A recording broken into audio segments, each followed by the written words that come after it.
2002년 히브리대 연구팀은 이스라엘 힐라존 타이티트 동굴에서 12,000년 전 후기 나투프 문화 집단 매장지를 발굴했습니다. 확 트인 전망을 갖춘 이 동굴은 150m 높이의 가파른 절벽 사면에 위치해 있습니다.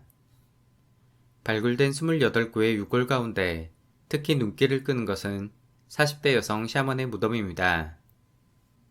1세제곱미터 남짓한 좁은 공간 안에 70마리가 넘는 거북 등껍질을 비롯해 담비, 황금독수리, 멧돼지, 가젤, 야생 들소 등 범상치 않은 동물의 유해가 가득했죠.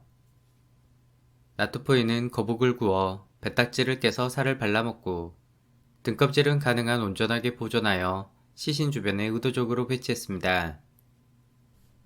가장 가까운 거주지가 10km 이상 떨어져 있고 절벽 위까지 다량의 동물 사체를 운반한 점은 장례식을 위해 상당한 정성을 쏟았음을 알려줍니다.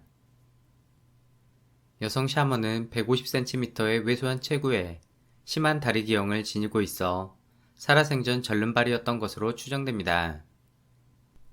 고대 사회에서 신체적 장애나 특이한 외형은 오히려 선택된 샤먼의 징표로 인식되었죠. 그녀의 죽음을 추모하기 위해 주민들이 모여 야생 들소와 멧돼지, 거북을 함께 나눠 먹으며 공동체의 결속을 다지는 축제와 같은 장례의식이 진행되었습니다. 이전 수렵 채집 사회의 샤머니즘이 동물의 힘을 빌리는 공생적 모방 주술에 가까웠던 반면 이곳의 동물 부장품은 제의적 희생제물의 성격이 훨씬 뚜렷하게 드러납니다.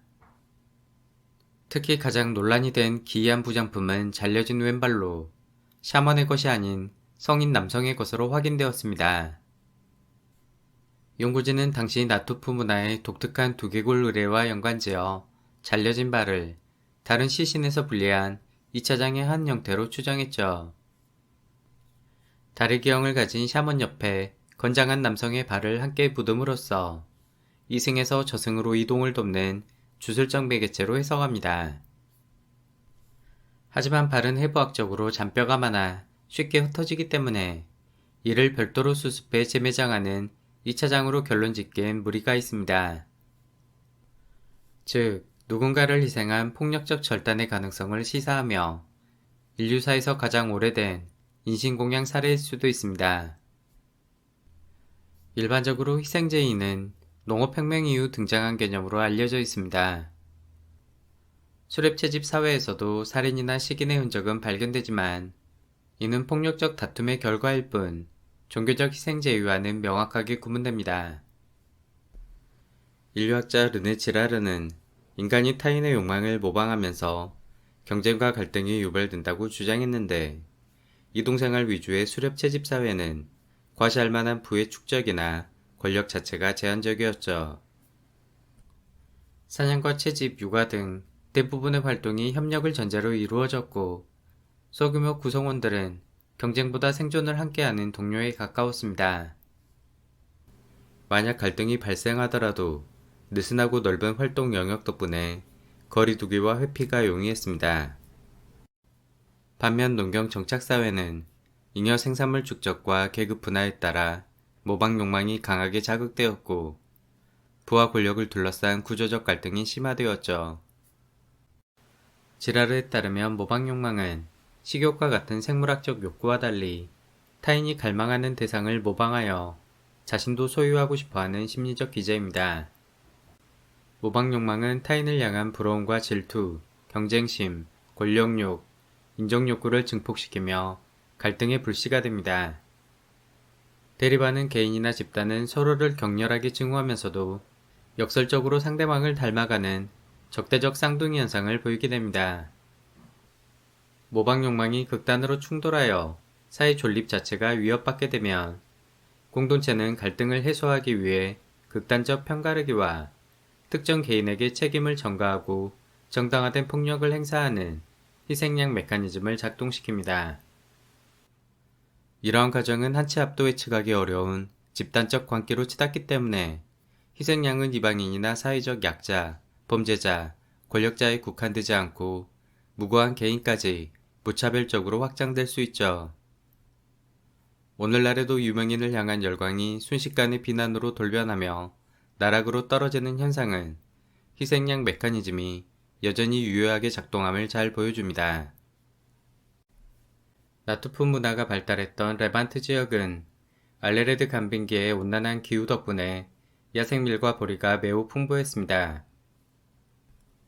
나투프에는 농경을 시작하지 않고도 야생곡물을 정기적으로 채집 저장하며 수렵 채집과 정착 생활을 함께 영위하는 독특한 전환기를 맞이했습니다. 이는 수만 년간 이어온 떠돌이 삶의 문법을 해체하고 사회 구조와 인식 체계 전반을 뒤흔든 패러다임의 전환이었습니다. 야생곡물의 저장과 정착 생활은 인구 밀도를 크게 높였으며 좁은 공간 안에 밀집된 주민들의 갈등 또한 이전과 비교할 수 없을 만큼 고조되었을 것입니다. 즉, 공동체 안의 파괴적 갈등을 잠재우고 새로운 질서를 유지하기 위한 희생양 메커니즘이 바로 이 시기부터 작동하기 시작했을 가능성이 높습니다. 고고학자 차크 코뱅은 나투프 유적을 연구하면서 인류가 농업혁명을 겪기 이전 종교적 상징체계의 변혁이 먼저 선행되었음을 간파했습니다. 코뱅은 농업을 단순히 배를 채우기 위한 생존 전략이 아니라 새로운 종교관을 공유하고 공동체의 의례를 수행하는 과정에서 파생된 결과물로 보았습니다. 실제 힐라존 샤먼의 무덤과 동시대 유적인 괭베클리 테페에서 종교한 상징 체계와 대규모 희생 제후의 흔적이 발견되는 것은 결코 우연이 아닙니다. 코뱅이 활동할 당시 괭베클리 테페의 존재는 알려지지 않았지만 이후의 발굴 성과는 정신적 변혁이 농업을 이끌었다는 그의 가설을 강력하게 뒷받침해 주었죠. 괭베클리 테페에서 출토된 방대한 동물 뼈는 대규모 희생제의와 축제의 증거이며 기둥에 새겨진 맹수 형상은 인간이 통제하고자 했던 야생의 거친 힘을 상징합니다. 이러한 종교적 변혁의 이면에는 당시 레반트 지역을 덮친 영거 드라이아스의 기후격변과 식량 위기가 자리잡고 있습니다.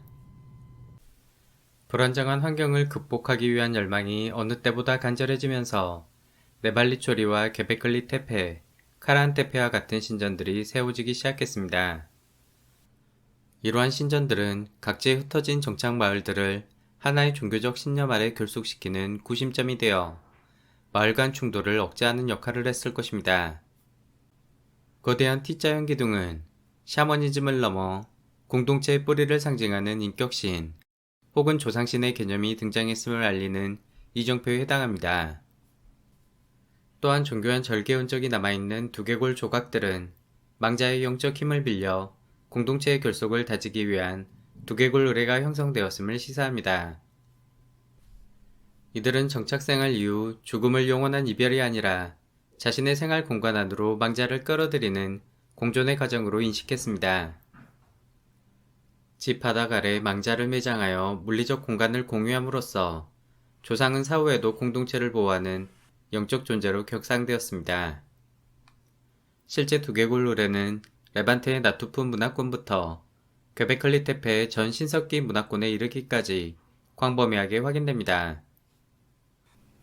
후기 나투프인은 야생곡물을 정기적으로 채집하다가 자연스럽게 씨앗의 발아올리를 깨닫게 되었고 이는 농경의 시작으로 이어졌을 것입니다. 농경이 완전히 정착된 1만 년 전 토기 신석기 시대에 접어들면서 에리코, 차탈웨이크, 아인가잘과 같은 초기 농경 정착지에서는 더욱 정교한 의례가 발전했습니다. 차탈웨이크 주민들은 시신을 집 바닥 아래에 매장한 뒤 살점이 부패하면 두개골을 다시 꺼내 정성스럽게 장식하며 조상신을 기렸습니다. 인류학자 이안 호더는 두개골 숭배를 정착사회의 핵심 단위인 집의 영속성을 유지하기 위한 일종의 보증서로 해석했죠. 정착민에게 집은 생존을 위한 가장 소중한 자산이었으며 이를 대대로 계승할 정당성을 확보하는 것이 무엇보다 중요했습니다.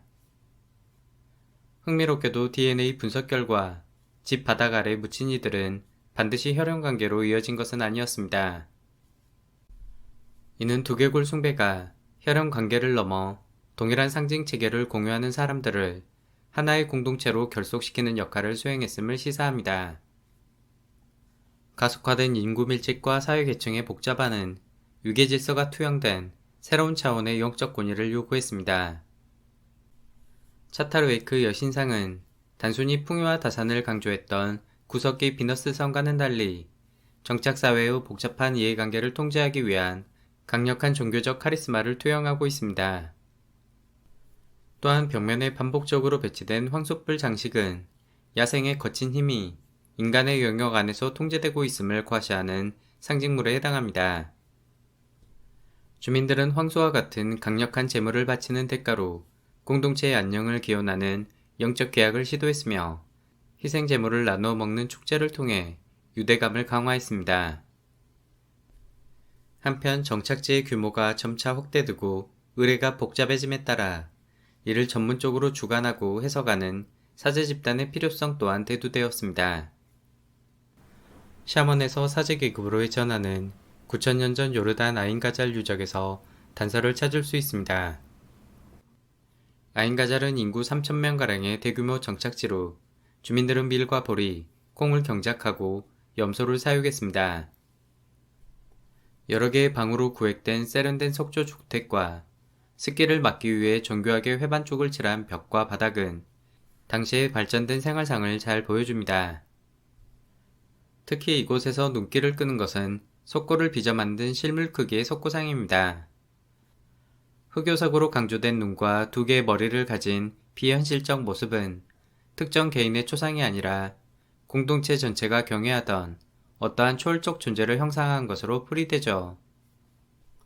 석고상은 주거 공간에 전시되지 않고 특정 장소에 폐기하듯 반복적으로 매립되었는데 이는 전문화된 사제 집단에 의해 고도의 종교적 의례가 수행되었음을 시사합니다.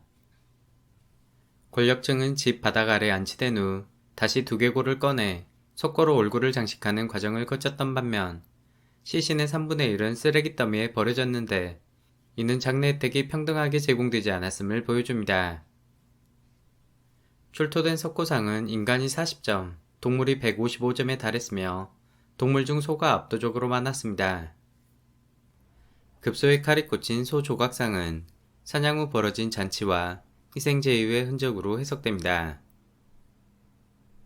힐라존 샤먼의 무덤부터 gö베클리 테페를 거쳐 차타르웨이크, 아인가잘로 이어지는 농경 정착민의 여정은 원시 샤머니즘에서 희생 제의와 조상신 숭배를 중심으로 한 초기 종교 형태로 진화해 나가는 모습을 생생하게 보여줍니다. 비록 시작은 미약했지만 보이지 않는 상징 체계의 믿음을 통해 훗날 수많은 사람들을 하나의 공동체로 묶어내는 강력한 정신적 기반이 마련되었습니다.